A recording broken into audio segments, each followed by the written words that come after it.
et messieurs, ladies and gentlemen, set to make her ring walk, faisant son entrée vers le ring. Elle est invaincue, elle a un jab d'enfer et une vraie passion pour la boxe féminine. She is undefeated, she has a tremendous jab and a true passion for women's boxing. Veuillez accueillir la terreur rimouskoise. Let's welcome the terror of Rimouski, Marie-Ève Albert!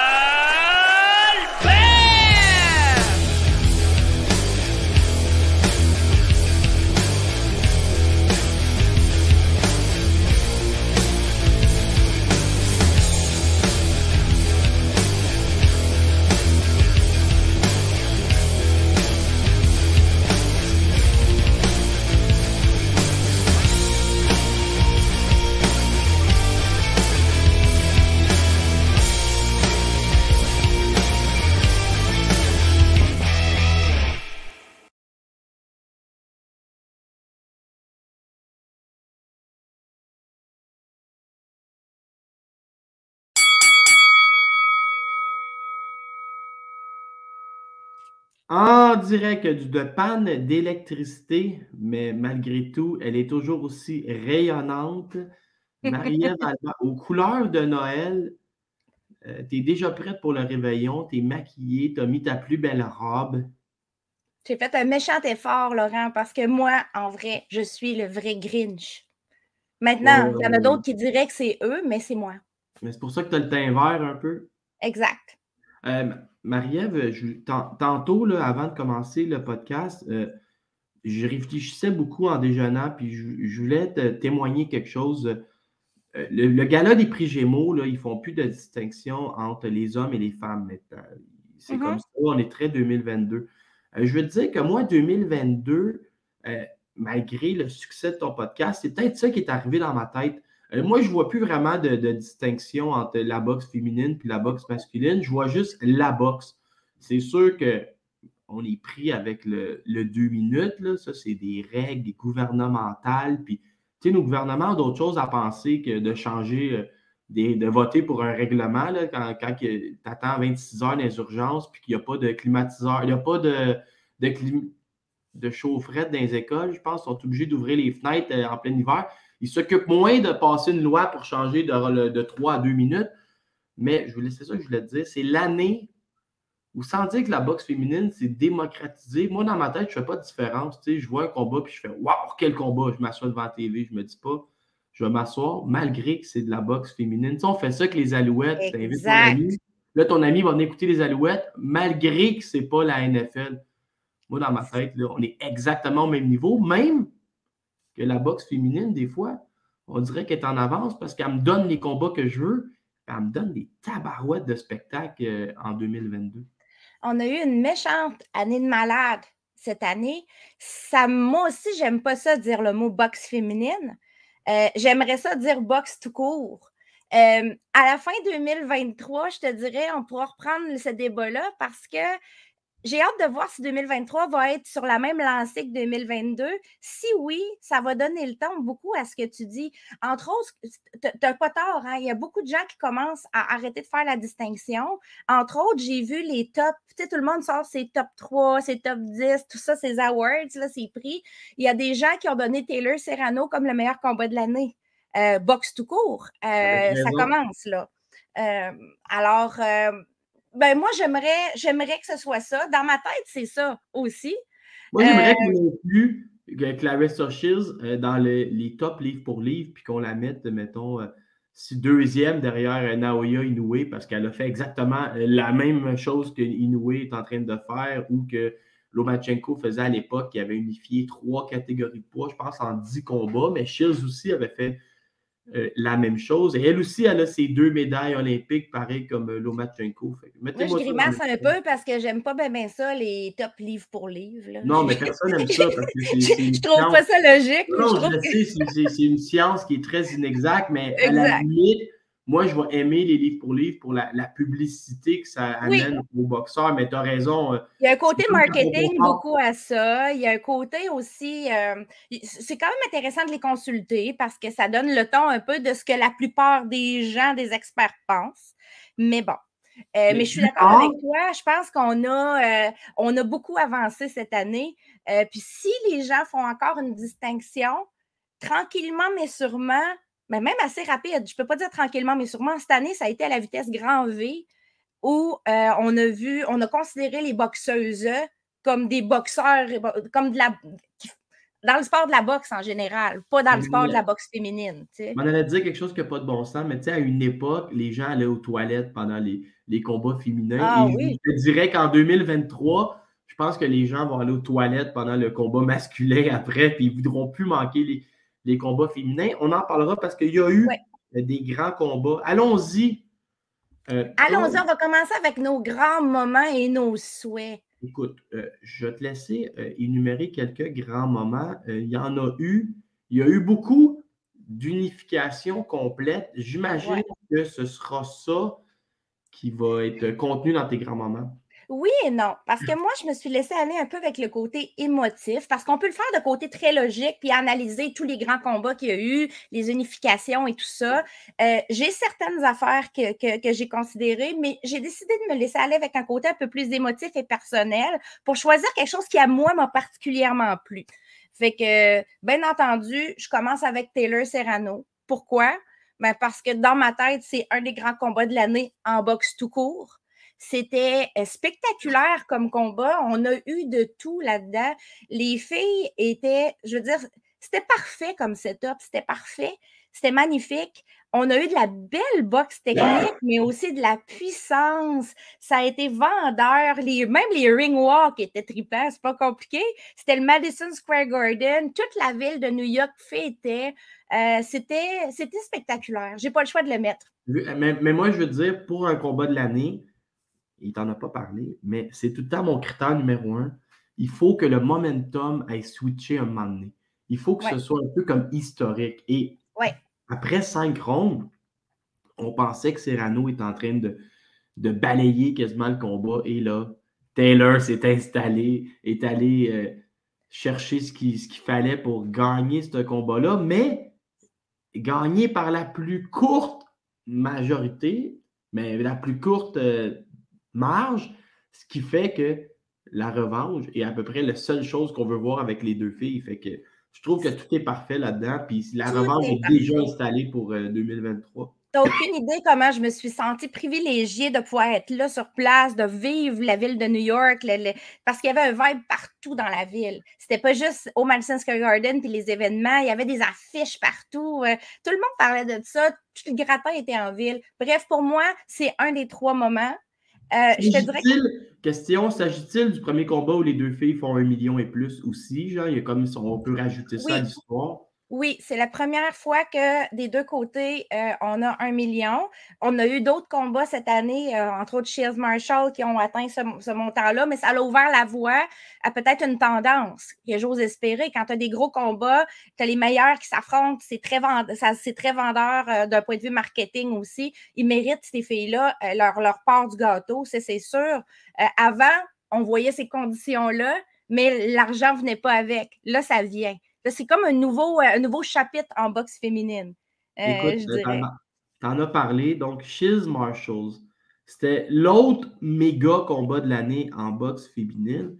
Et moi, je trouve qu'on a peut-être été un peu plus dur avec ce combat-là. Peut-être qu'on avait surévalué Marshall, sous-évalué Shields. Mais un autre combat intéressant où Savannah Marshall se pointe. Il y en a qui disent qu'elle était à 190 livres dans le ring. Ça, je pense que c'est plus Shields qui en met. Shields était à 170 livres. Shields, elle l'avait déjà fait souvent, tu sais, les 2 Olympiques, les unifications, mais on dirait qu'elle avait besoin encore d'un combat cigature, tu sais. Et là, si c'est pas elle, moi j'aime ça dire que c'est la plus grande de tous les temps à cause des Olympiques, à cause des 3.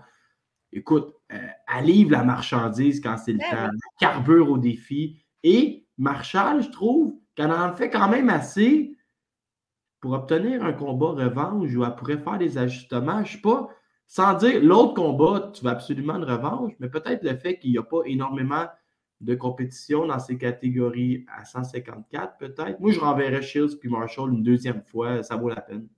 Ben, on va probablement l'avoir, mais il faut qu'ils s'entendent sur la place. Shields veut que ce soit aux États-Unis absolument. Il y a une clause de revanche, mais quand Marshall dit j'ai activé ma clause de revanche, c'est pas tout à fait vrai. Les conditions sont pas là. Mais Shields a déjà dit oui, je te donne ta revanche, tu viens aux États-Unis.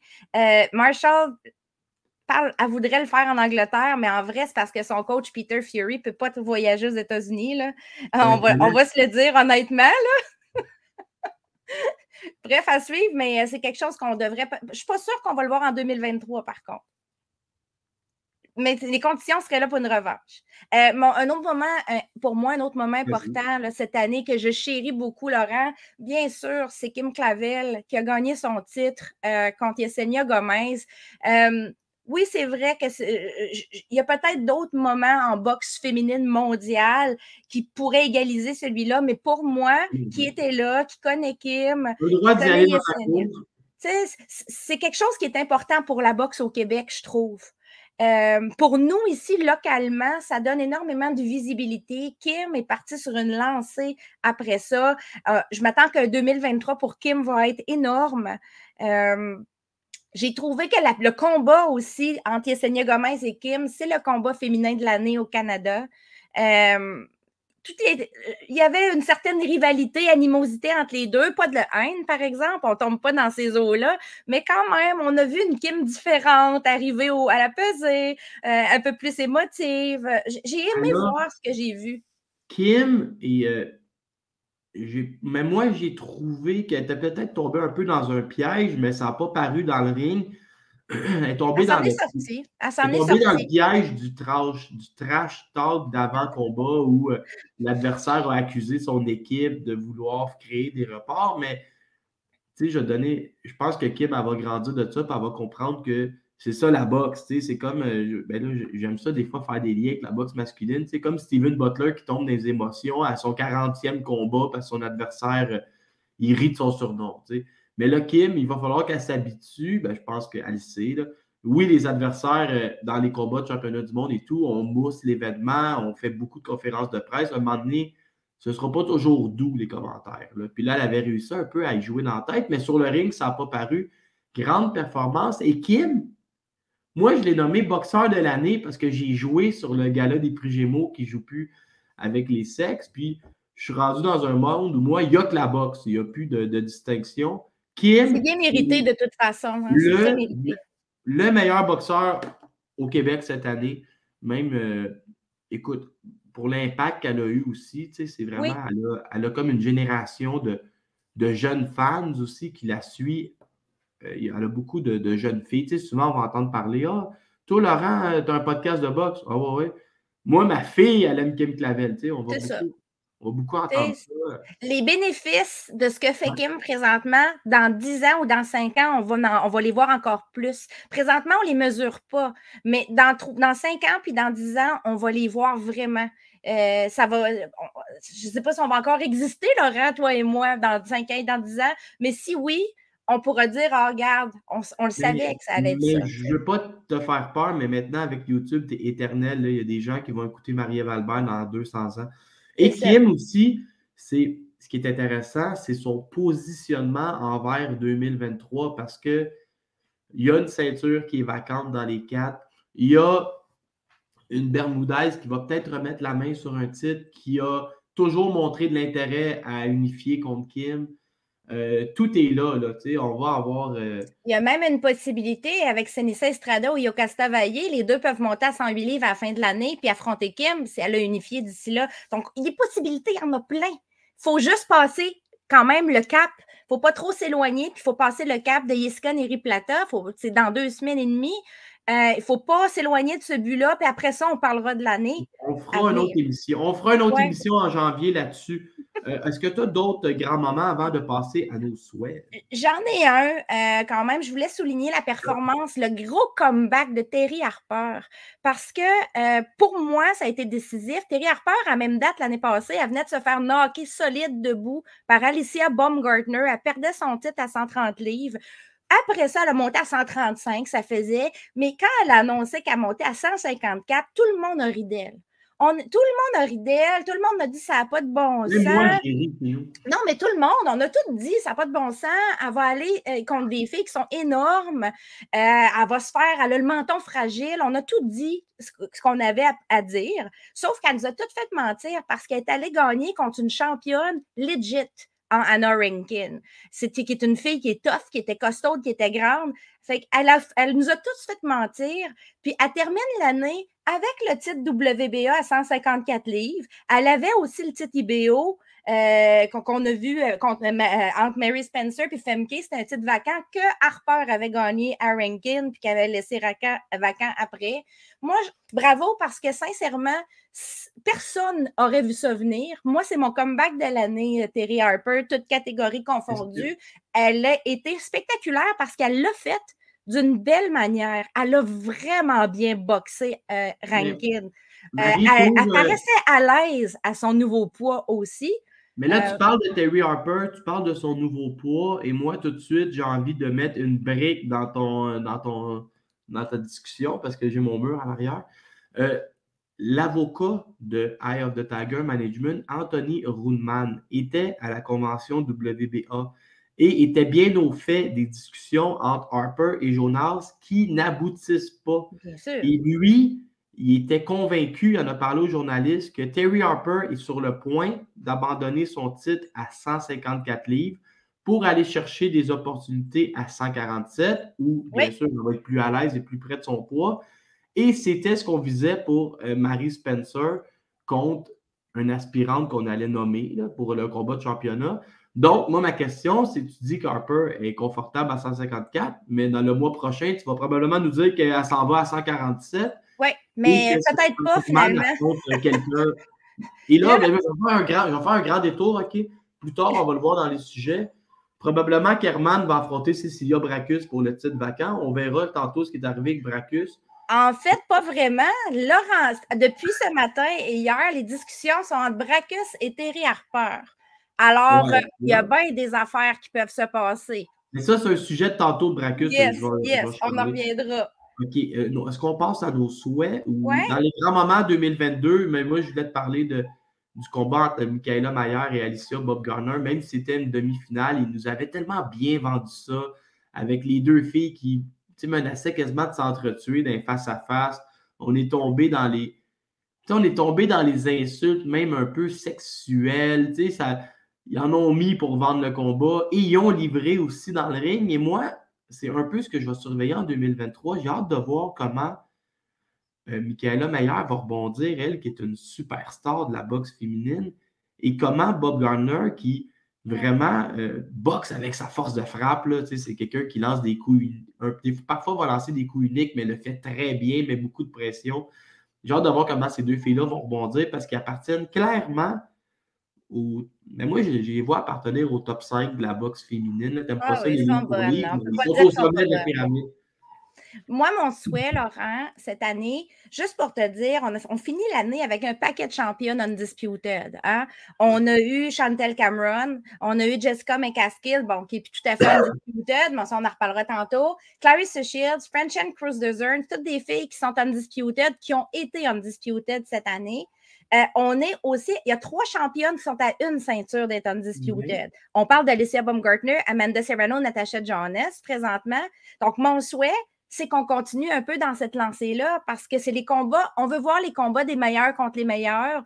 On veut voir, puis ça, ce type de fiche-là, quand tu es à une ceinture d'être undisputed ou quand tu es vraiment willing pour unifier, ça nous amène des combats excitants. Moi, c'est ça mon souhait, c'est aussi simple que ça. Je veux qu'on continue un peu ce qu'on a fait cette année. Puis moi, j'aimerais ça voir Amanda Serrano undisputed, sincèrement, avant qu'elle affronte Taylor. Ouais. On va passer les prix 2022. Moi aussi, je vais me préparer une petite chronique sur le côté. Tu vas voir, c'est drôle. Boxeuse de l'année au Québec. Bon, là, ça, c'est facile. Là, même que je te dirais, on pourrait pas quasiment passer par-dessus. Oui, on l'a nommé. C'est Kim Clavel. Elle est tout seul. On a parlé de celle-là. Boxeuse de l'année dans le monde, moi, je vais te surprendre, là, Clarissa Shields. Je sais pas. Ça ne surprend pas. Moi, c'est celle que j'ai mis. Elle passe tous les tests, là, il faut lui donner. Ça n'a pas l'air de quelqu'un que j'inviterais au réveillon ce soir, là, parce qu'elle risque de parler d'elle. Mais je sais peut-être pas comme ça. Il y a peut-être le personnage, là, je ne veux pas juger. Mais non, c'est pas juste ça, parce qu'il faut regarder ce qu'elle a fait cette année. OK? Elle a 2 combats, mais elle a battu 2 filles fortes de la catégorie. Et ma cousine, Marshall, elle est allée battre Marshall chez elle. Elle est devenue undisputed pour la 3e fois à 27 ans. Je suis désolée, je vois pas qui peut égaler ça cette année.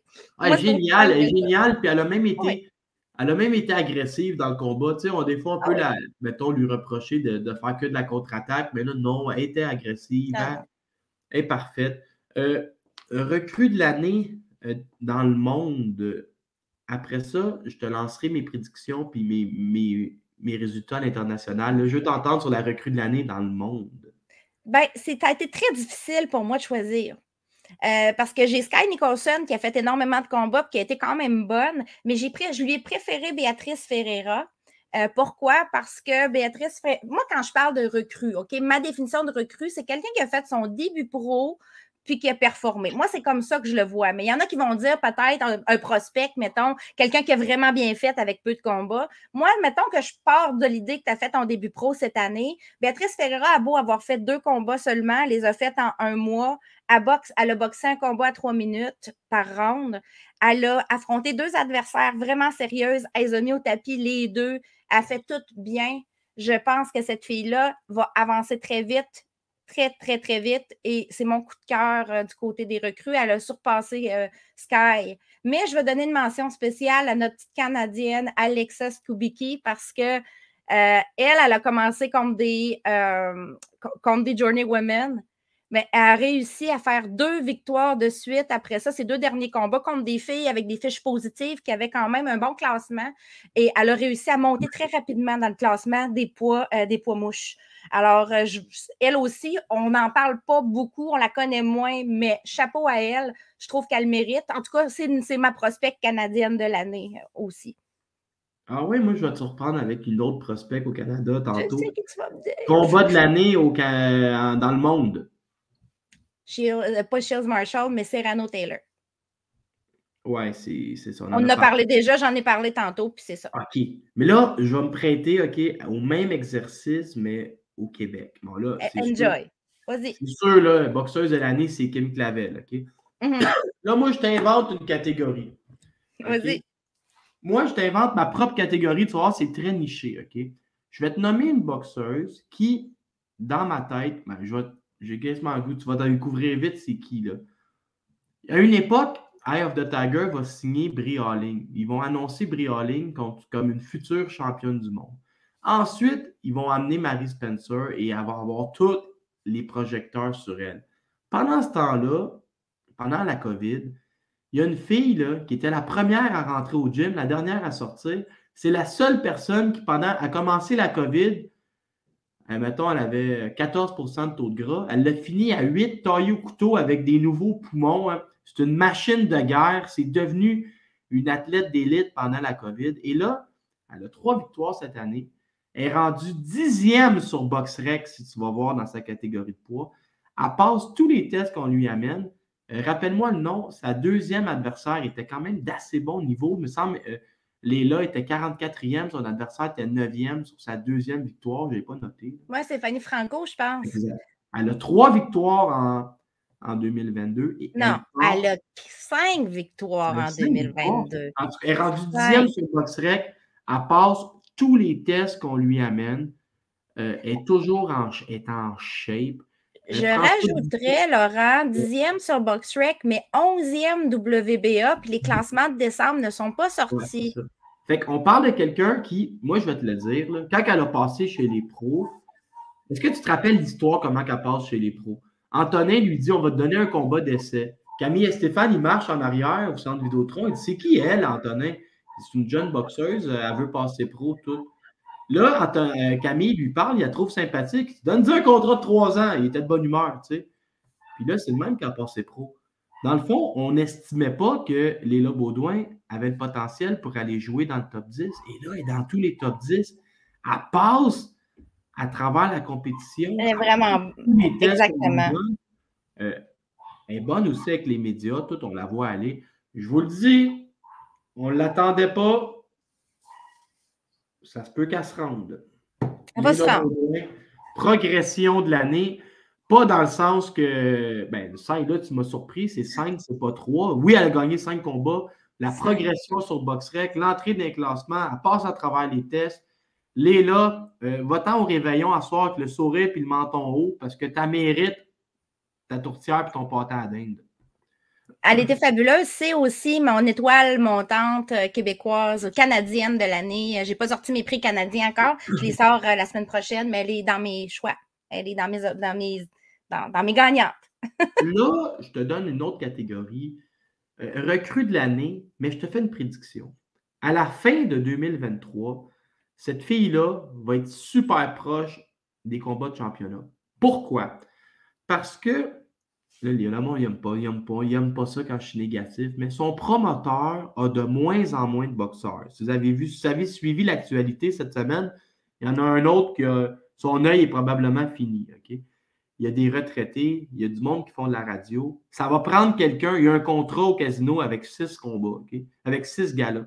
Ça va prendre quelqu'un d'un gala. Ça va prendre quelqu'un au gala de Jean-Pascal en sous-carte. Je vous fais une prédiction. Caroline Vert va aller chercher 6 victoires en 2023. Elle va s'approcher des finales au casino. Elle et Marie-Pierre Roule, ils vont être lancés en avant des cartes au casino, vont beaucoup profiter de cette visibilité-là, d'être peut-être en quart de finale et en demi, et peut-être même Marie-Pierre en finale à la fin de l'année, puis Caroline en demi. Je vous dis, Caroline Vert, ça va être fulgurant en 2023 et ça va être sur le bord des combats de championnat du monde. C'est même pas une prédiction, c'est une garantie que je te fais, Marianne. Elle est vraiment bonne, sincèrement, elle a tout ce qu'il faut. Elle a tout ce qu'il faut, puis il lui amène au casino le 13 janvier Fanny Franco, on en a déjà parlé, qui est une adversaire qu'elle est là aussi à affronter, lui amène rapidement dans sa carrière. J'ai hâte de voir, j'ai vraiment hâte de voir la progression de cette fille-là. Elle a tout ce qu'il faut. Il n'y a rien qu'elle n'a pas pour pouvoir réussir. Puis la catégorie, en plus, est forte. Alors, elle devrait affronter des filles quand même de qualité tout le temps ou presque. Dans sa progression. Ils ont réussi à convaincre la régie qu'elle va déjà se battre en 6 rondes avec son expérience olympique. Ils ont réussi un peu à Pourquoi pas? Hein? Pourquoi pas? Il faut que la régie commence à réfléchir de cette manière-là. Quand on amène une fille qui a de l'expérience amateur, je le sais, elle fait 10 fers à l'extérieur du Québec. Non, je comprends, mais oui, ouais, je suis un peu d'accord avec toi parce que sinon, ça amène sur 4 rondes des adversaires qui sont parfois pas de calibre parce qu'il y a des montants qui viennent.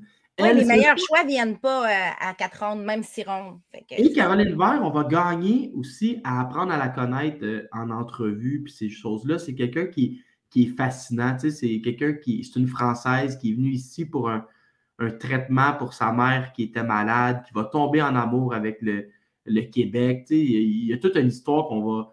Tu sais, quand les grands médias vont s'intéresser à elle, il va y avoir d'excellents textes, d'excellentes histoires. Et là, je vais te surprendre. Mais je ne vais pas te surprendre parce que tu me connais, là, mais je ne pense pas que tu pensais parler d'elle aujourd'hui. La bonne nouvelle, on n'a pas de commanditaire, hein, je vais en dire la bonne nouvelle TVA Sport, mais on n'a pas... La bonne nouvelle TVA, qui est comme quand j'étais petit, Vanessa Lepage-Joannis, elle, à 21 ans, est en combat de championnat du monde contre Alexandro la Tigre Jiménez. On apprend par la suite que Jiménez et ses drogues de performance, ça n'a pas de bon sens. Après ça, Vanessa va perdre le contrôle de son poids. C'est quelqu'un qui est un peu comme moi, peut perdre le contrôle de son poids. Elle va monter son poids, ça n'a pas de bon sens. Et là, elle se regarde dans le miroir, en brassière, puis elle se dit « Plus jamais je vais avoir l'air de ça ». C'est une fille qui était une championne en haltérophilie au Canada. Et là, elle rentre dans le gym sur un moyen temps. 2 fois par jour. Elle arrache les poids. Je vous le dis, c'est quelqu'un qui a beaucoup de puissance, qui est forte physiquement, qui se bat. Elle donne des combats de l'année quasiment à chaque fois qu'elle se bat. Et elle avait 21 ans en 2017 ou 2018 quand elle était allée en championnat du monde. Elle n'est pas bien vieille, là. Elle a 26 ans peut-être aujourd'hui. Elle est en feu et Eye of the Tiger retourne sur le chemin, ramène Gatineau sur son chemin à chaque année. Ils vont se servir de Vanessa, ils l'ont déjà fait. et elle peut aller se battre ailleurs dans le Canada. Je ne te fais pas de prédiction, mais je te dis, on va avoir du fun à suivre. J'ai hâte de la revoir en action chez les pros. Vraiment hâte.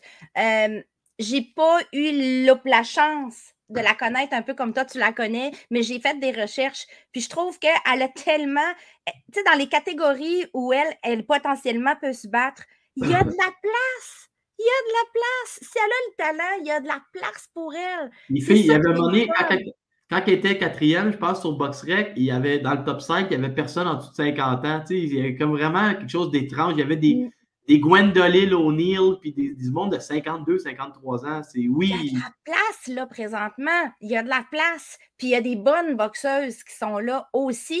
Fait que, en tout cas, à suivre, mais j'ai vraiment hâte. Hey, là, Laurent, là, il va falloir qu'on clenche tous nos sujets dans la demi-heure qui suit. Non, mais il fallait le faire, la rétrospective. Je pense que c'est important. Ça met la table pour l'année prochaine, puis j'ai encore plus hâte. Là. Je ne suis pas nerveux. On va y aller.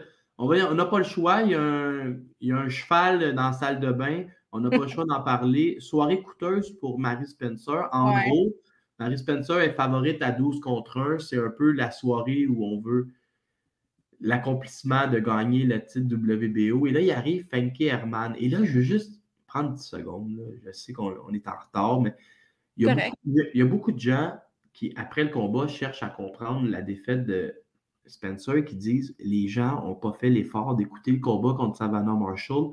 Elle gagne les 2 premiers rounds avant de se faire arrêter. Frankie Herman s'est boxé et on a trop...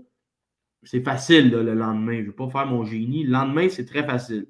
On a trop pensé que Spencer allait la geler, puis que cette fille-là, même si elle savait boxer, elle allait tomber d'une minute à l'autre. Et le problème, c'est que c'était sa soirée. Hein. On a fait une erreur, Laurent, majeure, c'est qu'on a comparé le profil de Mary Spencer à celui de Savannah Marshall. Et on s'est dit, ils ont à peu près le même profil, la shape, tout ça, power puncher. Puis Femke, elle s'est fait geler, puis elle a perdu toutes les rondes contre Claressa Shields. Sauf qu'on a oublié une chose aussi. Non seulement on a oublié d'aller voir ça, mais on a oublié de regarder qu'est-ce que Femke Hermans a fait dernièrement de différent. Femke Hermans, elle a changé son équipe 1 mois avant son combat contre Savannah Marshall, au complet. Au grand complet, elle a décidé qu'elle faisait un grand ménage chez elle. Elle est allée dans une équipe qui fit parfaitement avec elle, mais était encore en période d'adaptation. Mais comme tu dis, elle a quand même gagné les 2 premiers rounds contre Marshall avant de se faire accrocher. C'est un risque quand on se bat contre quelqu'un qui est un power puncher.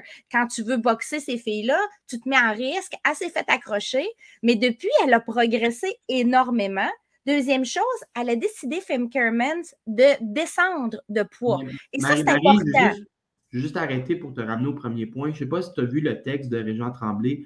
On oublie cette réalité-là. C'est quelqu'un qui travaillait de 8 h à 6 h le soir, conduisait 80 km pour aller au gymnase. On oublie que les adversaires, eux autres aussi, là, ils travaillent puis tout, genre, puis dans le fond... Ils travaillent, puis ils veulent. Femke, en Belgique, elle a pas d'appui, OK? Il n'y en a pas. Elle nous l'a dit en conférence de presse d'après-combat, elle n'en a pas. Mais le fait de baisser de catégorie, Laurent, c'est important parce que Femke Hermans, quand elle se battait à 160 livres, donc quand elle affrontait Shields et Marshall à 160 livres, elle ne faisait pas de coupure de poids. Elle se battait à son poids naturel. Et elle a décidé, à un moment donné, de faire comme les autres boxeuses et de descendre à 154 livres pour se donner une marge de réhydratation. Et c'est ce qu'elle a fait contre Mary Spencer. Donc, elle a établi un plan pour pouvoir faire les coupures de poids, puis pour aussi bénéficier d'un avantage de réhydratation comme les autres. Donc, une femme qui a 160 qui ne réhydrate pas versus une femme qui a 154 qui réhydrate, ça change beaucoup de choses dans la boxe. J'ai 2 questions. OK, première question. Est-ce que Femke Hermans, qu'on a vu contre Spencer, passait dans mitaine Harper et Jonas? Et deuxième question, qu'est-ce que va devenir Mary Spencer? Femke Hermans, je ne sais pas si elle passait Harper et Jonas, mais elle aurait donné un très bon combat aux 2, selon moi. On a vu, parce que là, on dit, Mary Spencer a contre-performé. C'est un fait. il y a quelque chose qui s'est mal passé pour elle. On n'est pas fou, on l'a vu, OK? Elle s'est fait mettre au tapis au 2e round, stiff, hein, bien stiff. Puis, elle a eu de la misère à s'en remettre. Elle a commencé à respirer par la bouche. Elle-même, elle a dit qu'elle a été affectée quand elle est allée en conférence de presse après. Maintenant, il y a un post-mortem qu'elle va devoir faire avec son équipe. Hein? Mais on oublie de dire que même Mary Spencer a contre-performé, mais Femke, à l'inverse, a fait sa meilleure performance à vie. Ça, il ne faut pas lui enlever. On comparait sa performance avec celle de Billie Joe Saunders à David Lemieux, qui est peut-être son combat signature où il est parfait dans son style. Mais moi, tu vas voir, je fais un lien avec plein d'autres choses. Spencer, si elle veut continuer, quelques ajustements, puis la division n'est pas super forte. Là, la division est en championnat du monde, Spencer peut quand même être en championnat du monde l'année prochaine. Si les ajustements sont faits, on peut la replacer. Oui, on va calmer les ardeurs à tout le monde qui pense que la carrière de Mary Spencer est finie. Calmez-vous le pompon un peu. Mary Spencer, on va voir là, au mois de décembre les classements, mais rappelons-nous que Mary Spencer était aspirante obligatoire WBA et IBF. Est-ce qu'elle va bouger beaucoup dans ces classements-là? Est-ce qu'elle va bouger? Peut-être pas. Il ne faut pas oublier aussi que Mary Spencer n'a pas mis ses ceintures en jeu WBC Silver, WBA International. C'était l'IBO seulement. Donc, elle possède encore ces 2 titres-là. Maintenant, bon, est-ce que le chemin vers une ceinture majeure va être plus lent? Peut-être, mais on l'a dit tantôt, peut-être pas non plus. Il était déjà lent, à la limite, ça la rend humaine. Si Harper décide de ne pas se battre, mettons, contre une Brecos à 154 puis de descendre à 147, ben peut-être que le titre WBA va être vacant, puis Marie va peut-être être encore une des 2 premières dans la liste. Alors, on ne sait pas. Maintenant, est-ce qu'on pourrait avoir... Elle ne sera pas dans les 2 premières. Elle va être dans les 2 premières à accepter. Parce qu'on risque de l'offrir à Dicker, qui, elle, va peut-être le refuser. Moi, c'est un peu ce que je m'attends, qu'on propose le combat entre Dicker et Herman ou entre Bracus et Herman ou Bracus et Dicker, et que là, il y a des refus puis qu'on se rende à Mary Spencer. Si le titre WBA de Terry Harper est vacant et que Mary Spencer n'a pas bougé dans les classements, c'est Mary Spencer qui est la première. C'est elle qui est en haut dans le top 10. Femke Hermans, elle n'est pas classée WBA présentement. Pas du tout. Fait que, tu sais, moi, je me pose des questions. Comment ils vont faire? Qu'est-ce qu'ils vont faire? Mais tu sais, il y a beaucoup de spéculations, puis on le verra l'année prochaine. On ne sait pas ce qu'Harper va faire. En vrai, on pensait qu'on savait ce qu'Harper allait faire, puis là, tout d'un coup, tout est changé parce que Brecos est arrivé, puis elle pointe Harper, puis ça a l'air d'être un combat intéressant et payant. Alors, on verra. Mais moi, je m'attends quand même qu'en 2023, on voit Mary Spencer se battre pour un titre. Est-ce que Jonas va garder ses 3 ceintures? Jonas vise... Shields. Moi, je ne serais pas si surpris qu'on ne la revoie pas, Spencer, puis qu'elle se dise j'ai 3 championnats du monde amateurs, j'ai essayé, puis je passe à d'autres choses. Mais ça sera son choix. La même soirée, et là, on en a parlé pas mal, je vais juste le mentionner. Léla Baudouin finit l'année en beauté contre Valgero Gusto Stendotti. Ton Islandais est magnifique. Ouais, non, mais les gens ne savent pas, mais je suis polyglotte. Écoute, j'en ai parlé beaucoup, Torrent Chéri. Simplement dire que pour plusieurs, c'est la performance de la soirée. Le combat peut-être le plus parfait. On a vu, mettons, Santana aussi fait un 60-54, mais on a vu Chabot est allé au tapis. Arslanbek, on n'a pas envie d'en parler. Butler, ça a été difficile. Spencer a perdu. Celle qui sort peut-être avec la performance de la soirée, c'est Léla Baudouin. Moi, je la connaissais, Val Gerdure, un peu. Je l'avais déjà vue se battre 2 fois, OK, avant. Entre autres contre Lauren Price. C'était pas parfait pour elle contre Lauren Price parce qu'elle était montée à 147 livres. Et là, sa catégorie naturelle, c'est 135. Elle descendait à 130 pour affronter Léla. C'est une adversaire parfaite pour mettre des avantages de Léla en valeur. C'est une fille, tu sais, Léla est habituée là, de tout le temps avoir des filles qui foncent dessus, vraiment là, comme des taureaux. Elle est capable de faire ça parce qu'on a vu quand même qu'il y a eu des coups de tête aussi dans ce combat-là. Mais c'était plus de la vraie boxe, comme on disait. C'était de la boxe. Puis Léla, elle aime ça boxer. Elle aime ça boxer. Elle aime ça avoir l'amplitude de l'espace. Elle a rajouté des outils à son sac à outils. Elle lance sa main au corps. Est très... Alors, je ne sais pas, on peut-tu dire ça? Elle a rajouté de la précision. Elle a rajouté de la hargne avec sa main arrière. elle punit avec sa main arrière, elle va travailler au corps avec la main avant. Elle a le contrôle de l'espace beaucoup aussi. J'ai trouvé qu'elle gérait très bien son contrôle de l'espace. C'était magnifique. Vraiment, en plus, un point à souligner, on peut comparer. Les comparables du début de l'année vers la fin de l'année sur du C-Round, Leila, en début d'année, elle manquait des fois un petit peu de carburant, pas tant, mais un petit peu dans les derniers rounds, c'était plus chancelant. Là, elle avait du jus pour faire un 8 rounds. Elle peut peut-être même faire plus. Elle a terminé ça, puis elle était dedans encore. Moi, quand je l'ai eu en entrevue après le combat, elle me l'a dit. Elle dit, j'aurais pu continuer. Je me sentais vraiment dans mon élément. J'étais exactement là où je devais être côté forme physique. Moi, j'ai trouvé ça super. Je l'ai trouvé magnifique. Puis là, on s'enligne faire du re-round. Et Leila aimerait se battre en championnat l'année prochaine. Est-ce pour un titre mineur ou peu importe? C'est ça qu'elle veut. Fait qu'arrête de péter sa bulle avec tes rêves. Là, j'ai vu que tu avais écrit sur Boxing Town pour dire que tu n'étais pas ambitieux dans les rêves que tu avais pour elle. Non, mais je la voyais peut-être nettoyer le Canada contre, c'est qui, Caroline Redmond? Là, si non, contre Bradford. Arrête de dire Caroline Redmond. Contre Vanessa Bradford. Vanessa Bradford, puis Léla, elle m'a écrit en privé, puis elle a dit, pourquoi tu ne me vois pas en championnat du monde? Ben oui. Parce qu'elle a trouvé que ton rêve n'était pas un vrai rêve. Non, mais j'adore ça, tu sais, au moins elle c'est prête. Là, pas... On va lui souhaiter Vanessa Bradford, parce que j'aimerais la voir contre Vanessa Bradford, moi aussi. Puis on va lui souhaiter un titre mineur, au moins, si elle n'a pas sa chance en championnat du monde contre Alicia, ben au moins un titre mineur. Puis tous les combats, au moins se battre 4 fois l'année prochaine. Après mon débat de genré, non-genré avec le prix Gémeaux, je te fais un autre éditorial. Je commence à être mal à l'aise avec l'hypersexualisation de Ebanie Bridge. Ça ne me dérange pas, là, mais à un moment donné, il y a une ligne peut-être. OnlyFans, elle lève son top pendant qu'elle parle à un journaliste. Elle a peut-être... Oui, c'est une belle fille. Oui, elle s'en sert. Oui, ça lui a servi. Oui, elle livre la marchandise sur le ring, mais peut-être en train de dépasser une ligne puis de devenir une genre de bête de foire. Là.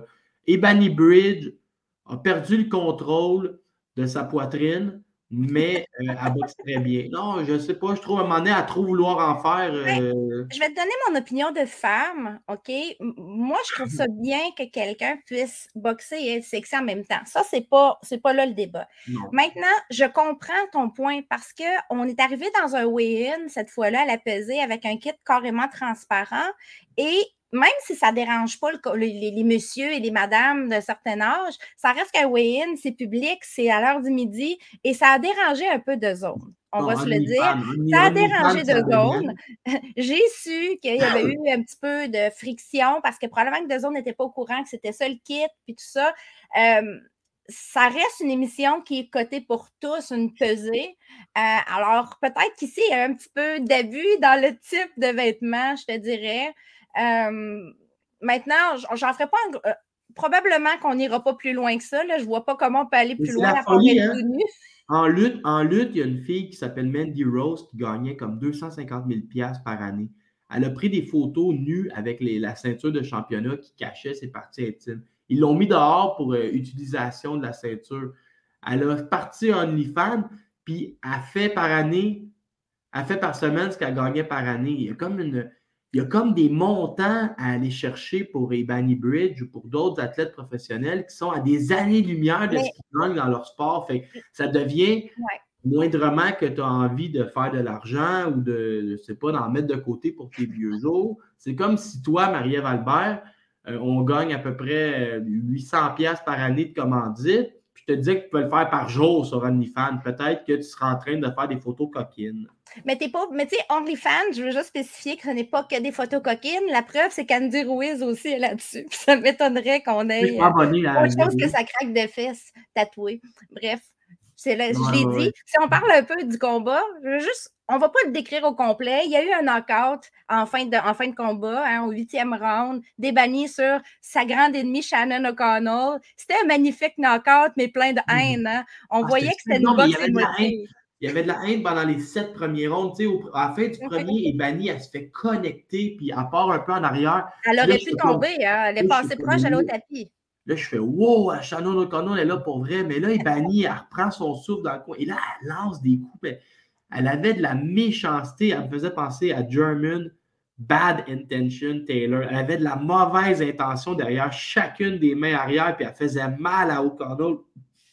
On s'entend que le build-up du combat a amené ça. Hein. Le build-up du combat a amené ça. Et Bunny s'est fait traiter de tous les noms par Shannon. Skanky Stripper, Fat Cunt, etc., etc. Un mauvais modèle pour les jeunes femmes. L'autre, Ebony a répondu. On ne peut pas dire qu'Ebony était clean non plus. Elle a ri. Elle s'est moquée un peu d'un des parents de Shannon O'Connell qui était décédé. Ça tombe un peu plus dans la débandade, mais on va dire que Shannon O'Connell était trash en petit péché. Elle a vraiment abusé dans le build-up. Ça l'a amené une Ebony à boxer très émotif. Mais toi, tu es tombé dans le piège hein, quand tu as vu la shape à Shannon O'Connell. Moi aussi, je me suis dit, Ebony dans le trouble. Genre, O'Connell est revenu en shape de ses blessures. Puis de son. C'est vraiment une vraie victoire d'Ebony Bridge. Là. Elle avait la meilleure version de Shannon O'Connell devant elle. Elle s'est battue avec une main cassée en plus. Une main abîmée. Elle s'est fait opérer 2 jours après. Elle avait une main abîmée déjà, puis elle a décidé de faire le combat. Tu vois comment qu'elle ne voulait pas. Hein? Elle ne voulait pas passer à côté de sa chance. C'était sa défense obligatoire. Donc là, elle est clean de sa défense obligatoire. Elle va pouvoir relaxer, récupérer de sa main, faire une défense optionnelle à son goût. Et elle va vérifier après. Manque de transparence de la WBO en boxe féminine. Je m'avoue vaincu. Je n'ai pas vu ça passer. Hey, moi, je taboute de la WBO. Puis je vais te donner un exemple. Je vais te donner un cas de figure qui je vais te donner un cas de figure pour te l'expliquer comment c'est niaiseux. OK? Il n'y a pas si longtemps que ça, on a su que Ségolène Lefebvre perdait son titre parce qu'elle ne pouvait pas se battre selon les règles de la WBO, c'est de se défendre aux 6 mois. Il faut se rappeler qu'elle a gagné, elle a fait sa dernière défense au mois de mai. Ségolène Lefebvre, puis elle devait se battre en octobre, mais elle s'est blessée, elle s'est cassée une main peut-être à 3 semaines, 1 mois de son combat, s'est fait opérer et son retour était prévu pour début janvier, février, quelque chose comme ça. La WBO a refusé la demande d'extension de Mariana Caballero, qui est son agente, et même avec une intervention de la Fédération française, ça n'a pas passé. Bon, c'est les règles de la WBO, je n'ai pas de problème avec ça, dans la mesure où ils appliquent leurs règles pour tout le monde. Sauf que quand tu grattes un peu, première chose qu'on apprend, il y a d'autres champions WBO que ça fait plus qu'1 an qui ne sont pas battus. Dina Torslund, chez les gars, Lawrence O'Coley, du monde de même. Là, tu regardes, OK, mais pourquoi que tu enlèves un titre à un, mais pas à l'autre? Où sont tes règles? Là, les règles ne sont pas claires. Après ça, tu te dis, OK, ça va, là, ils ont pris une décision bizarre, ça peut passer, ça doit s'expliquer quelque part. Ils mettent un titre intérim WBO chez les poids supercoques en jeu hier. Intérim, on s'entend, c'est pas le vrai titre à Ségolène, mais ça veut dire que soit il va être converti, soit ils vont prendre la championne pour la mettre contre quelqu'un d'autre pour le titre. Ouais. Ils ont pris deux filles. Ils ont pris Marcela Acuna, 46 ans, une poids plume, contre Deborah Dionysus, une autre poids plume, pour se battre pour un titre supercoque intérim WBO. Déjà, en partant, moi, je me questionne comment ça se fait, tu n'as pas de top 10. Puis là, quand tu grattes un peu, tu te rends compte que la WBO n'a pas de classement féminin.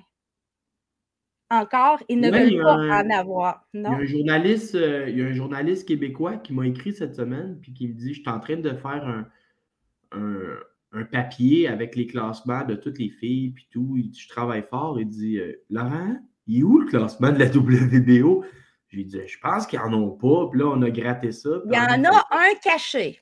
Ouais, mais il n'est pas clair.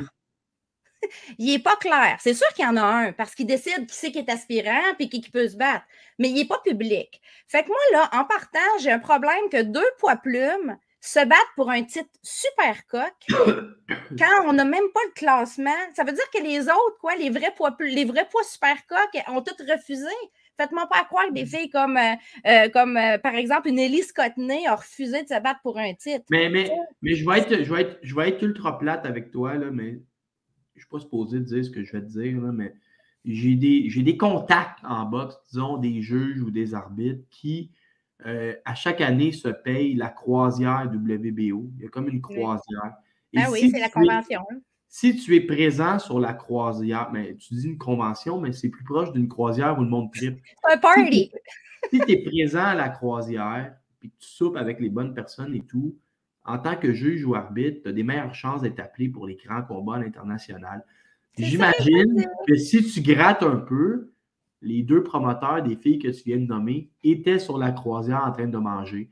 Fait que c'est niaiseux, la boxe, mais c'est ça. Tu sais, à la limite, Eye of the Tiger a engagé Denis Coderre pour le lobbying de ces conventions-là, où c'est Denis qui va aller manger des crevettes à l'ail gratinées. On le sait que ça marche de même. C'est ça. Je ne cherche pas de classement précis, je cherche qui était sur la croisière.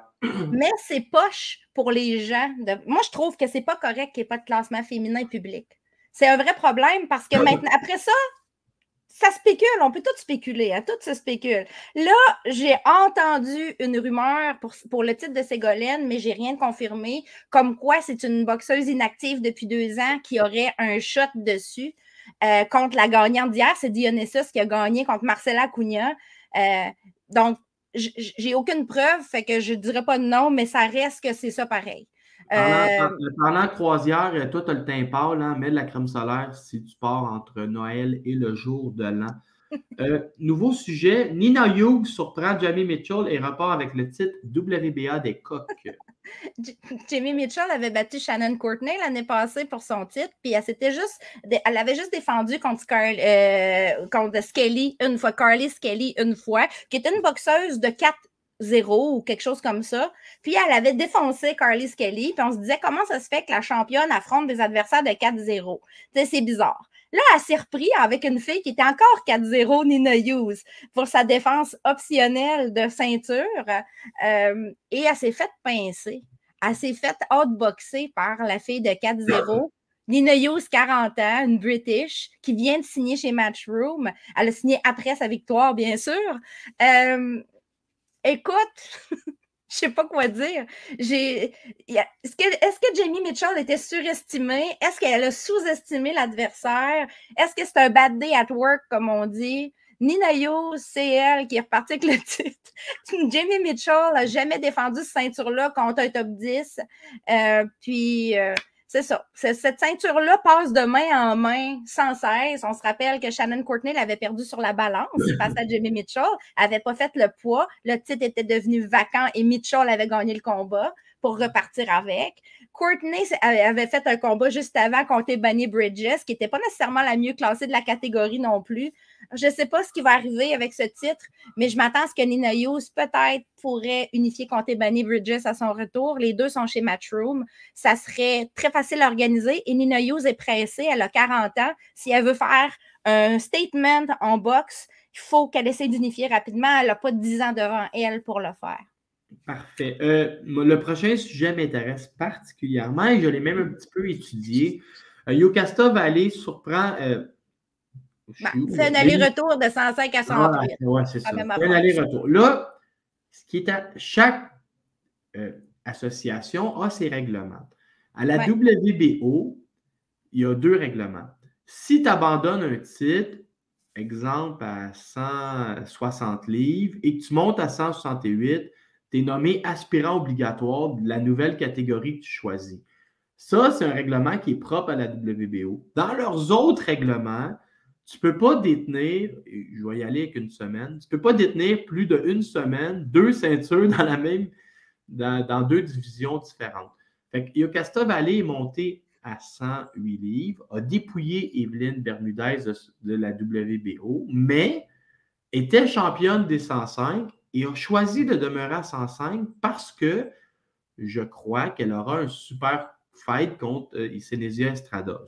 Puis il y a l'argent en jeu probablement. Oui, c'est ça qui est plus payant pour elle à court terme. Là, en quoi ça a un lien avec le Québec?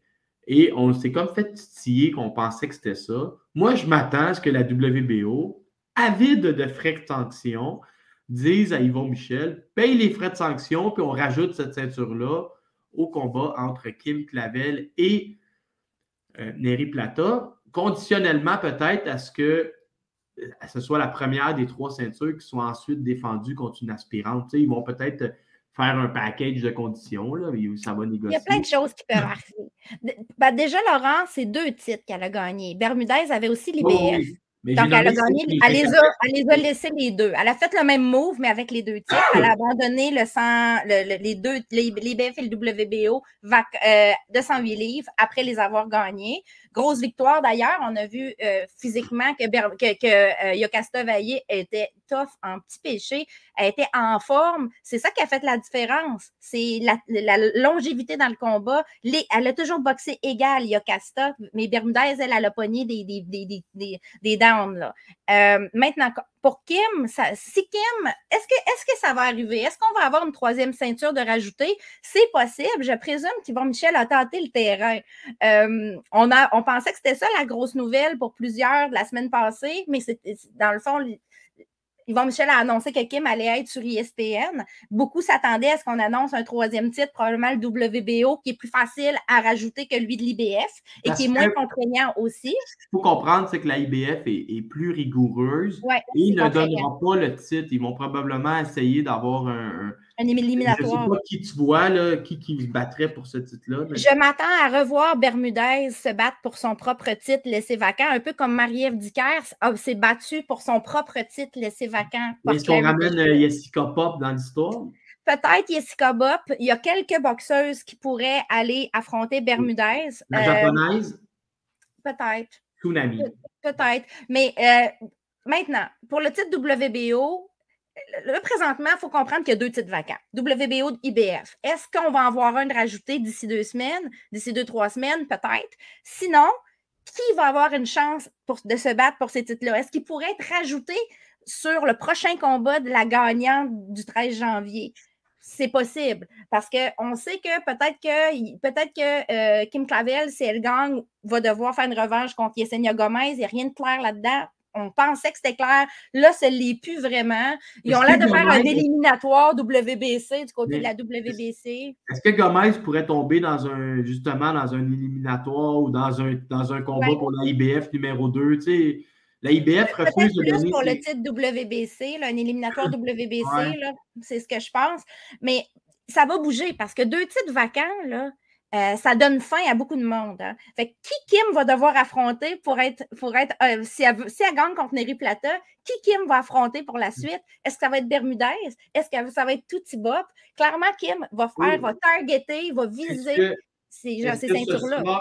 Est-ce que ce sera Estrada qui monte et qui affronte Kim au Madison Square Garden dans un combat où les deux font 1 million? Ça aussi, si c'est pour arriver, ça va être à la fin de l'année parce qu'Estrada elle a un contrat en poche pour affronter la championne WBC Tina Ruprecht au mois de mars. C'est pas annoncé encore, mais ça va être annoncé sous peu. On parle du combat numéro 3 de Kim. Oui, mais mettons à la fin de l'année prochaine au Centre Bell, quelque chose de même. Là. Tu sais, il a dit qu'il avait réservé le Centre Bell. Ça pourrait être Yokasta Valle aussi. Hein? Yokasta ou Senissa, mais c'est sûr qu'au Centre Bell, il y a quelque chose de réservé pour la fin de l'année, puis Kim fait partie de l'équation. Ah non, mais ça, c'est comme... C'est certain qu'on va se rendre là avec Kim. J'ai même mais on se calme, il faut battre Neri Plata. Je reviens encore avec ça. Il faut battre Neri Plata avant, c'est pas facile. Cette semaine, je suis en train de déjeuner, OK? Et là, je vois que Bracus a battu une fille 6 divisions en dessous qui ont choisi à la dernière minute. Je pense qu'ils l'ont signé le matin de la pesée parce que 2 jours avant, je ne voyais pas d'adversaire dans une carte présentée aux États-Unis. Et là, Bracus, c'est la faiblesse de BoxRec. C'est que BoxRec, c'est un classement. C'est un algorithme. Là, si tu as des victoires, tu as des points. Là, Bracus, elle a une tonne de victoires, mais elle a une inactivité. Mais l'inactivité n'enlève pas de points. Elle n'a pas gagné depuis 2019. Et là, elle affronte une fille de 130 livres qui a une fiche de 16 victoires, 14 défaites avant le combat. Elle la bat. Et on la parachute numéro 1 sur BoxRec. Ma théorie, qui est toujours la même, moi, je suis dans le complot. On a vu cette semaine la WBC sortir des textes sur Bracus. Il y a un pompage sur Bracus cette semaine, si vous suivez les médias sociaux. Ma théorie, c'est qu'on a convaincu BoxRec de la placer 1. La WBC écrit un texte. On va apprendre bientôt que Bracus est soit en championnat du monde ou soit en championnat du monde pour un titre vacant. Il va arriver quelque chose. Ouais. C'est clair. Puis comme je te disais, là, ça spécule tout d'un coup, là, puis c'est confirmé des deux côtés, autant du côté du clan Brackus que du côté du clan de Terry Harper pour la WBA. Il y a des pourparlers, Matchroom aussi a confirmé qu'il y a des pourparlers qui sont commencés depuis quelques jours pour un affrontement. Donc, peut-être que Terry Harper, avant de descendre à 147 pour aller affronter sa bonne amie Jessica McCaskill, va vouloir pour son legacy, pour son héritage, battre aussi Cecilia Brækhus. Comme ça, quand tu descends à 147, tu affrontes McCaskill, qui est la seule à avoir battu Brækhus dans le passé. Et là, tu peux jouer un peu là-dessus. Les deux filles qui ont battu Brækhus s'affrontent. Ce qu'il faut comprendre, c'est que Cecilia Brækhus, elle a encore un énorme aura alentour d'elle parce qu'elle a dominé la division des 147 livres pendant quasiment une décennie. Avant que les filles comme Taylor et Shields passent pro, c'était la première dame, c'était le porte-étendard de la boxe féminine à une époque où il n'y avait pas le buzz d'aujourd'hui. Fait qu'elle flirte encore beaucoup là-dessus, tu sais, mais... Je ne crois pas cependant qu'elle pourrait battre Terry Harper. Je l'ai trouvée terriblement lente, Laurent, sur son combat. Je ne sais pas si toi aussi tu l'as regardé, mais moi, je l'ai trouvée lente à souhait. Rien que son nom encore, tu sais, c'est... Ouais. C'était pas contre une fille, là, elle se battait pas contre une fille particulièrement rapide devant elle, mais là, Marissa Portillo, c'est pas une fille rapide, c'était sur un 6 rounds en plus, fait qu'il y avait pas nécessairement d'essoufflement d'un 8 ou d'un 10 rounds. C'était très faible. Moi, j'ai pas trouvé ça super, sincèrement. Clairement, là, la plupart des championnes qu'on avait avant, là, on parle de Bergult, on parle de Rankin, de Marie-Ève Dicker, selon moi, sont toutes capables de battre Cecilia Brækhus présentement ou de lui faire un très bon combat contre elle. C'est mon opinion. Là, je suis peut-être très critique. J'aime beaucoup Cecilia Brækhus, mais je pense qu'à un moment donné, il faut prendre... Quand tu arrives à un certain point, on voit une déclinaison. Prendre ta retraite, c'est peut-être une bonne idée avant de mal paraître puis mal finir. Je ne sais pas pourquoi elle s'accroche autant parce qu'elle a beaucoup d'accomplissements. Elle irait au Hall of Fame, mais elle ne veut pas comme s'arrêter. À la limite, elle aurait pu faire ce combat-là contre une adversaire comme ça chez eux, si c'est ça qu'elle veut faire absolument, se battre. C'est une Norvégienne, ça? Oui, c'est une Norvégienne. Puis, si elle veut se battre absolument à la maison, qu'elle le fasse parce qu'elle a sa propre promotion aussi, elle pourrait facilement organiser ce genre de combat-là. Sulem Urbina n'arrive pas à trouver sa place. J'ai trouvé ça dur, j'ai trouvé ça pénible. Il y avait une carte à New York qui était diffusée sur Facebook, Lodi Bella Entertainment. C'était il y a 2-3 jours de ça. Sulem Urbina faisait son deuxième combat à 115 livres. Elle affrontait Indya Smith, qui est une fille qui a une mauvaise fiche, mais qui est une bonne boxeuse. Tu sais, quand on dit qu'il ne faut pas se fier à la fiche, cette fille-là, Indya Smith, elle a affronté Mikia Krebs, Christina Cruz, des tonnes de Gabriela Fundora, tu sais, des prospects de qualité là, qui sont vraiment très bien classés. Fait que, tu sais, elle a perdu des décisions serrées contre ces filles-là, pas des décisions larges. Là. Fait que tu amènes Sulem Urbina qui a eu de la misère du diable l'année passée, qui a fait une dépression, qui a perdu son promoteur Golden Boy, qui a changé de catégorie de poids, puis qui a eu un paquet. Tu sais, Sulem, elle a une victoire en 5 combats là, présentement, là, dans les 5 derniers. Là. Puis c'est une fille qui est bourrée de talent. Il y a quelque chose qui se passe pas bien. Elle ne trouve pas sa place, Laurent. Elle ne trouve pas sa place. C'est comme s'il y a quelque chose qui manque, soit dans son coin, sans doute dans sa manière de s'entraîner. Le talent est là. C'est une fille bourrée de talent qui a un background amateur solide. Mais ça ne se transpose pas dans ses combats. On dirait que quand elle arrive pour se battre, Laurent, elle oublie qu'elle a un jab. Pourtant, elle a des longs bras, elle est grande, elle est plus grande que la plupart de ses adversaires. Mais tu sais, elle n'utilise jamais son jab seule, tu sais, comme pour faire de l'espace, pour repousser l'adversaire. Elle utilise tout le temps dans des combinaisons. Hein? As-tu recommencé ton entraînement de boxe? Ben là, je recommence officiellement au mois de janvier. J'avais commencé, mais j'ai encore une tendinite. J'ai vu que ça sortait assez vite quand tu t'es mis à lancer. Tu vois là, que ça me tente. Hein? Je m'ennuie de mon gym. Là. La tendinite va bien. Mais Sulem, je trouve ça triste parce que c'est une fille qui est très intéressante, qui connaît sa boxe. Et j'aimerais ça l'avoir trouvé sa place. J'ai trouvé que c'était vraiment pas chouette à voir contre Indya Smith. Très mérité d'Indya Smith. C'est pas un vol. Cette fille-là est sous-estimée, sous-évaluée. Je dis pas qu'elle a le potentiel championne du monde, mais elle mériterait un meilleur sort que ce qu'on voit sur sa fiche. Oui, et en conclusion, c'était ton dernier sujet ici. Jessica McCaskill contre Ivana Abazin pour le titre vacant IBF. Est-ce que, je comprends pas, là, McCaskill est Je sais. pas championne de la IBF? McCaskill, c'est ça l'affaire. Je mets un point d'interrogation parce que là, il y a un manque de clarté. Sur le site de l'IBF, clairement, le titre est rendu vacant et Abazin a reçu un courriel qui oblige McCaskill à l'affronter pour le titre vacant. C'est clairement écrit ça. Là, le coach conjoint et gérant de McCaskill, Rick Ramos, lui, sur les réseaux sociaux, il est sorti quand il a vu le tweet d'Abazin. Il est actif, lui, hein, sur les médias sociaux. Il est très actif, puis il est virulent un peu. Puis il a dit à Ivana Abazin, il a dit « Excuse-moi, Ivana, je t'aime bien, là, mais si c'est le cas, là, Matchroom m'aurait avisé. » Et Abazin de lui répondre « Ben, t'es en copie conforme sur le courriel, puis Matchroom aussi. » Fait que il était tombé des courriers indésirables. Hein? Fait que là, ce que j'en comprends, c'est que mais c'est difficile à comprendre pourquoi l'IBF a enlevé le titre à McCaskill. Est-ce que c'est parce qu'elle a pris trop longtemps avant de statuer sur son titre? Parce qu'elle aussi, il ne faut pas oublier qu'elle avait une décision à prendre sur ses titres. C'est par les règles. Mais techniquement, la règle, c'est 9 mois, mais il la respecte rarement. Mais là, ce serait quand même du jamais vu de voir la fille déchue se rebattre tout de suite pour son titre. Habituellement, ils vont, à la limite, ils vont mettre un combat entre deux pour montrer que on t'a pas déchu pour rien. Je suis flabbergastée. J'espère encore que c'est une erreur de l'IBF, mais ça semble pas être une erreur. Puis on attend. Ce que tu souhaites, toi, c'est que McCaskill demeure championne et défende. C'est parce que, regarde, pour elle, c'est plus payant. C'est une championne undisputed, t'attires beaucoup plus de gros combats, surtout si elle veut établir son héritage avant de prendre sa retraite, elle est assez âgée. Là, elle est pognée pour affronter Abazin. Abazin, aspirante obligatoire, peut-être, mais c'est pas. Abazin, elle a un bon record, elle a une bonne fiche, mais elle n'a jamais affronté, elle n'a jamais eu de grosses victoires décisives dans sa carrière. Mais tu verrais qui à la place d'Abazin? Parce que là, tu me surprends un peu. Je trouve qu'Abazin, me semble ça fait. Là. Qui tu vois à sa place? Ben, à 147 livres, il peut avoir plein de noms, là, je ne sais pas, même, je sais pas, il faudrait réfléchir comme il faut, mais il pourrait en avoir juste les...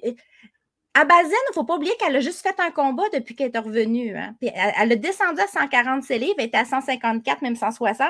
Elle vient de faire un combat contre une fille de 43 ans qui s'appelle Diana Prazak. Rappelle-toi que ce combat-là, il avait été pressenti peut-être Marie-Pierre Houle pour affronter Abazin. J'aimerais ça, justement, on n'a pas parlé de Marie-Pierre Houle. Ouais. Je vais faire un souhait de Noël. J'espère que l'année, dans 12 mois, Marie-Pierre Houle va être dans ces discussions-là parce que moi, je suis un de ceux qui se plaint beaucoup dans la vie et j'ai hâte que ça aille plus vite pour Marie-Pierre parce que c'est une autre qui, à l'instar de Léla Baudouin, passe les tests quand ils sont devant elle. Et parfois, je trouve que sans dire qu'on stagne, on a été long à passer sur 8 rondes. Là, il y a eu des conséquences qui font que le combat est reporté, mais j'ai hâte que ce soit un feu roulant et j'espère qu'on va se servir du Casino de Montréal pour mettre Marie-Pierre très active, ne serait-ce que peut-être en sous-carte, en demi-finale de Maslow McDonnie ou même sa propre finale. Moi, je verrais Marie-Pierre faire les 2 dernières finales de 2023 Casino. Le fait qu'elle n'a pas de 8 rounds à son nom présentement, c'est très pénalisant. C'est là qu'on le voit, qu'on voit Abazin qui a une chance contre McCaskill, OK? Là, tu te dis, OK, mais Marie-Pierre, selon moi, aurait battu Abazin dans un combat. À mon avis, Marie-Pierre a une meilleure fiche mieux montée que celle d'Abazin. C'est pas parce qu'Abazin a affronté Shields que ça en fait une meilleure boxeuse. On regarde la fiche, puis il y a beaucoup de journeywomen dans la fiche d'Abazin. Selon moi, Marie-Pierre, elle a ce qu'il faut pour lui faire mal. Alors, mettons qu'une Abazin puis Marie-Pierre s'affrontent, Marie-Pierre gagne, est-ce que une McCaskill, tu sais, ça aurait pu être Marie-Pierre à la place d'Abazin ici. Donc, on spécule, mais c'est parce qu'il faut c'est juste pour dire qu'il faut accélérer le pas pour faire au moins 1 ou 2 8 rounds rapidement. Ça va lui ouvrir une pléiade d'opportunités. Vraiment, là, beaucoup d'opportunités parce qu'il y a bien des filles qui ne veulent pas se battre à 6 rounds. Les autres, ils font du 8 ou plus. Quand tu es rendu dans le top 5, hein, tu ne te bats plus à 6 rounds. Mais il y a une raison de bourse, il y a la raison des classements, des combats de 6, ça donne moins de points. Qu'est-ce qui est payant pour ta propre carrière? Ben, c'est de faire des gros combats avec de la longévité. On va lui souhaiter le meilleur. Je crois que 2023 va être meilleur pour elle aussi. Comme tu dis, le fait qu'il y ait moins de boxeurs chez Yvon Michel présentement va amener une visibilité supérieure à Marie-Pierre, va probablement amener beaucoup d'opportunités de se battre. Moi, ce serait ma fille de finale pour la deuxième moitié de 23. Là. 2 finales de suite au casino sur des 8, peut-être même un 10 pour finir l'année. Puis on met Marie-Pierre, on met sa grosse face à ses posters. Qu'est-ce qu'on souhaite à Marie-Ève Albert pour Noël? Moi, je veux juste pour Noël. Pour Noël, pas grand-chose, mais pour l'année prochaine, mettons, on me souhaite de pouvoir continuer de faire ce que je fais, puis d'avoir l'occasion d'être témoin de belles choses en boxe féminine. Tu sais, juste de dire je suis témoin, je suis là. Tu sais, je suis là, j'étais là, je l'ai vu. Là. Vivre des expériences en live là, dans les endroits, dans les arénas, peu importe c'est où dans le monde. Et moi, ce que je te souhaite, c'est que vu que tu te déplaces toujours pour aller voir la boxe, je te souhaite que la boxe se déplace pour aller te voir. Tu sais, de plus en plus, on fait le tour des municipalités des Québécoises. Fait que pourquoi pas retourner à Rimouski? Ça s'est déjà fait. Et vous avez. J'attends avec impatience le retour de la boxe à Rimouski. Et s'il vous plaît, au moins un combat féminin sur la carte. Idéalement 2. Amenez-les là. Encore mieux 3. Et moi, je voudrais souhaiter un joyeux Noël à ma préférée, Martine Vallière-Bisson, en conclusion. Martine Vallière-Brisson, à qui je donne le prix de la persévérance cette année en boxe canadienne. Je trouve qu'elle a du goût sans petit péché d'accepter des gros combats comme ça. C'est pas facile. Oui, et on va lui souhaiter de pouvoir continuer à être active en 2023 et de trouver des combats. Joyeux Noël! Bonne année, Laurent! Bye, merci pour tout. Je vais aller m'acheter une tourtière. Ah oui, bon appétit. Bye, là. Bye.